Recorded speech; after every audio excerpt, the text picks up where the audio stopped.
문재인 정부 출범 이후에 여야 원내대표단과 정세균 국회의장이 매주 월요일날 정례회동을 갖기로 했었죠.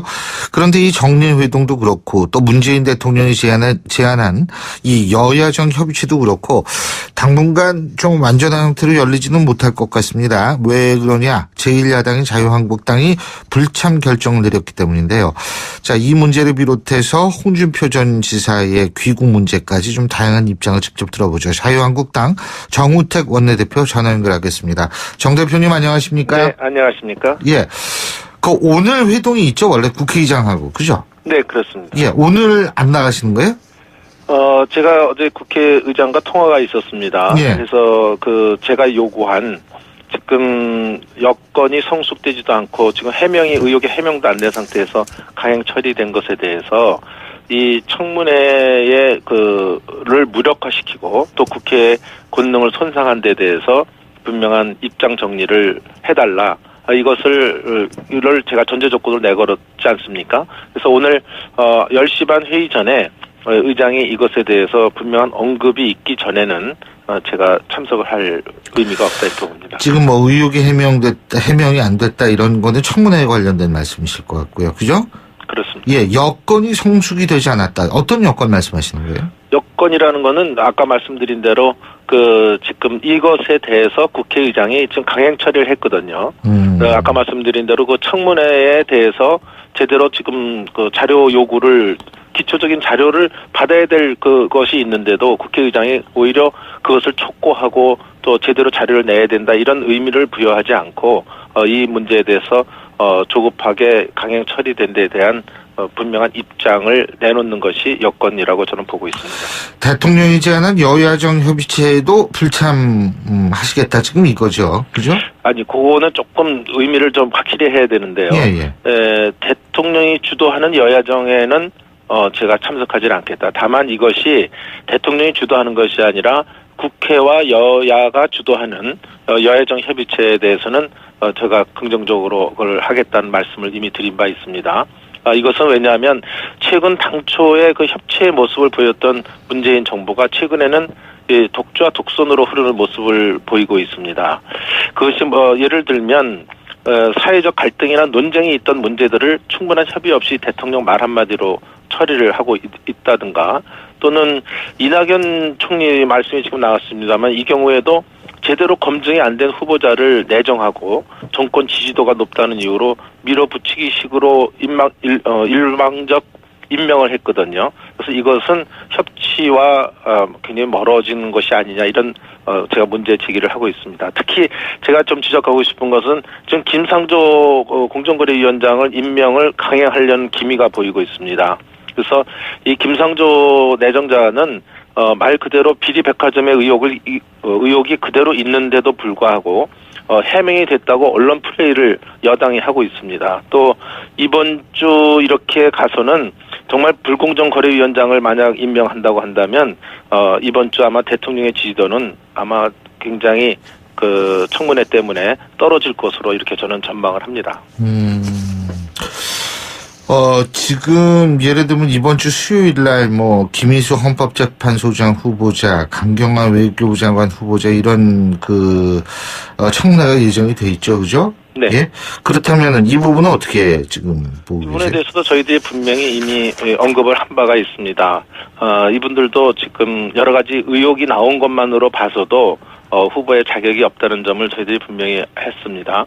그런데 만약 끝까지 자진 사퇴하지 않고 이것을 강행한다고 한다면 저희들은 청문회에서 송곳 검증을 할 수밖에 없고 청문회를 통해서 의혹을 낱낱이 규명하겠습니다. 그런데 제가 좀 분명히 말씀드리고 싶은 거는 상한 냄새가 나는 음식이 있다고 한다면 먹어보고 버리겠습니까? 지독한 여러 냄새가 나면 버리는 게 현명하다고 저는 이렇게 보고 있고요. 또 위장 전입에 의해서 각종 의혹과 거짓 해명을 하고 있는 후보자들이 지명 처리되는 것은 저는 당연한 수순이다 이렇게 보고 있습니다. 특히 이런 후보자를 추천해놓고 국회에서 검증해보라고 하는 것은 저는 대통령의 직무유기다, 무책임한 행동이다 이렇게 보고 있습니다. 대통령께서 후보 시절에 본인이 제시한 국민에게 약속한 고위공직자 배제 공약을 왜 지키지 않는지 저는 좀 답답하다는 이런 말씀을 드리지 않을 수가 없습니다. 지금 그 낙마자가 있어야 된다 이 말씀이신 것 같은데요, 그죠? 네? 낙마자가 있을 것이다 이런 말씀이신 것 같은데요. 그거는 이제 장관에 대해서는 대통령이 그냥 임명해 버리면 그만이에요. 네. 사실은. 그렇지만 이것에 대해서 아마 저희 야당은 물론이고 이런 의혹이 해명되지 않은 상태에서 대통령이 임명을 강행한다면 아마 이 정부의 엄청난 부담으로 대두될 것이다 이렇게 저는 전망합니다. 자, 그리고요 또 한 가지는 이제 이 자유한국당 같은 경우에 지금 이 청문회 만일 대통령이 강행을 했을 경우에는 어떻게 하실 거예요? 이것에 대해서는 지금 말씀대로 뭐 구체적 전략에 대해서는 지금 얘기드리긴 어렵지만 아마 이 문제에 대해서도 아까 말씀드린 것처럼 엄청난 우리 야당으로부터의 저항을 가져올 것이다 이렇게 보고요. 국회 보이콧 얘기도 나온 모양이던데요. 우리도 뭐 그런 것까지 다 검토를 하고 있습니다만은 지금 이것을 한 다음에 보이콧 할 거냐 안 할 거냐 이런 것이 저는 중요한 것이 아니고 정말 이 여당의 태도를 보면은 사기의 지록 유마 같은 이런 말을 떠올립니다. 권력에 눌려서 사슴을 사슴이라고 하지 못하는 여당의 태도에 저는 개탄을 금치 못하거든요. 예를 들어서 김상조 내정자에 대해서만 얘기를 하더라도 답변을 할 때 모든 업무 처리를 앞으로 민주당 당론에 따라서 업무 처리를 하겠다. 이게 말이 되는 소리입니까? 공직자가 공평하고 합리적인 정책을 펴야 되겠다 이런 말씀을 해야지 민주당 당론에 따라서 앞으로 업무 처리를 하겠다고 하는 사람을 어떻게 공정거래위원장으로 이걸 하길 수가 있겠습니까? 예를 들어서 위장 전입 문제만 해도 당초에는 우편물 때문에 대치동으로 옮겼다 이렇게 얘기를 했는데 지금은 이제 부인께서 말기암 환자이기 때문에 글로 갔다 하지만 저는 이 암 환자라 그래서 이것이 위장 전입이 정당화될 수 없다고 봅니다. 어디 살든지 간에 어느 병원 가서든지 치료받을 수 있는 거지. 대치동에 가야지만 저는 치료를 받을 수 있다. 이건 얘기가 안 된다고 보기 때문에 위장 전입은 이미 인정이 된 것이고요.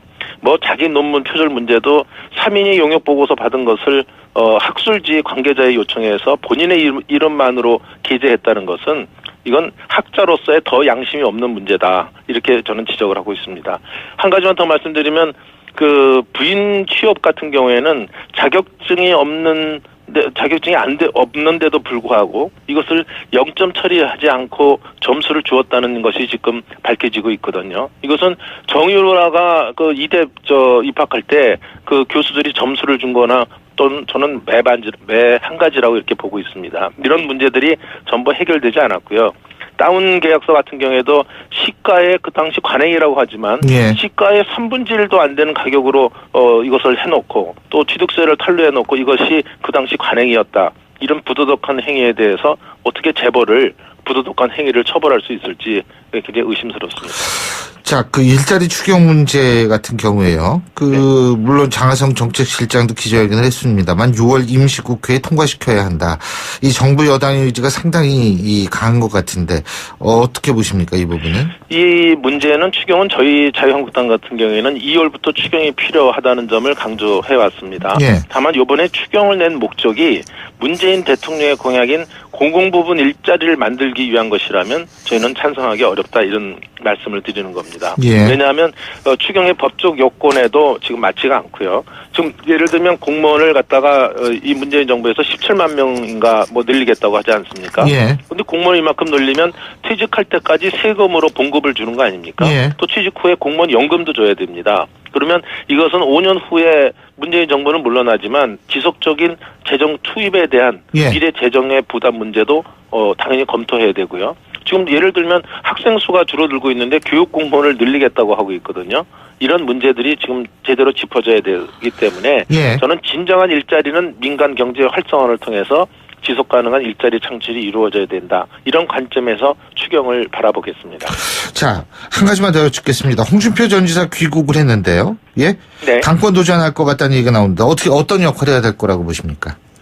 당권 도전하겠다는 표시는 미국에 있으면서도 휴식하러 간 후보가 열심히 페북을 하지 않았습니까? 그래서 당권 도전하겠다는 것은 눈에 보이는 것이다 이렇게 보이고요. 다만 이것에 대해서는 이제 국민과 우리 당원들이 그분이 적합한 것인지에 대한 판단을 할 것이다 이렇게 봅니다. 다만 7월 4일 전당대회 때 저희들이 새롭게 이 당의 거듭 혁신과 변화를 해 나가야 되기 때문에 이거에 적합한 인물이 당대표가 돼야 된다. 이런 관점을 좀 강조하고 싶습니다. 혁신과 변화에 홍준표 전 지사가 적합한 인물이라고 보십니까? 그건 국민과 당원들이 판단할 문제라고 봅니다. 예. 우리 정 대표님 개인적으로는?